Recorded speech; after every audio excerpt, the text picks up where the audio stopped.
મારા વાલા, જેવી રીતે સપનાઓ જોવામાં કાંઈ ખોટું નથી ને, એવી જ રીતે વિદેશ આવવામાં પણ કાંઈ જ ખોટું નથી. કારણ કે આપણે ઇન્ડિયામાં શું હોય છે કે ઘરમાં 5 મેમ્બર હોય ને, તો 5 મેમ્બરમાંથી 1 મેમ્બર કમાતું હોય અને 4 જણા બીજા ખાતા હોય. જ્યારે વિદેશમાં એવું છે ને, જો તમારા ઘરમાં 5 એડલ્ટ હોય ને, તો 5 એડલ્ટ કામ કરતા હોય અને 5 એડલ્ટ ખાતા હોય.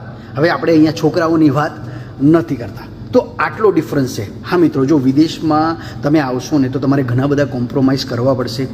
ઘણી બધી વસ્તુઓ એવી હશે જે તમે નહીં કરી શકો, જે ઇન્ડિયામાં કરતા હશે. તો જો તમારે $5 કમાવા હોય ને, તો રોજરા નહીં રડવાના કે મારાથી આ નથી થતું, હું આ નથી કરી શકતો, હું આને નથી મળી શકતો, હું ઇન્ડિયામાં આવું કરતો હતો અને અહીંયા આવીને આવું નથી કરી શકતો. તો સિક્કાની ઓલવેઝ 2 જ બાજુ હોય. જો તમારે કંઈક જોતું હોય તો કંઈક તો ગુમાવવું પડશે. તો મને એવું લાગે છે, જેવી રીતે સપના જોવામાં કાંઈ ખોટું નથી ને, એવી જ રીતે વિદેશ આવવામાં પણ કાંઈ ખોટું નથી. કારણ કે અહીંયા તમને જ્યારે સેક્રિફાઈસ કરો છો ને, ત્યારે તમને $5 મળે છે. બરાબર? ચાલો ત્યારે આજની જ્ઞાનની વાત થોડી આ જ હતી.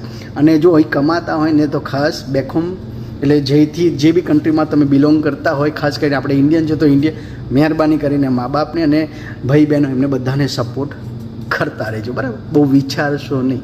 બરાબર? જય શ્રી કૃષ્ણ.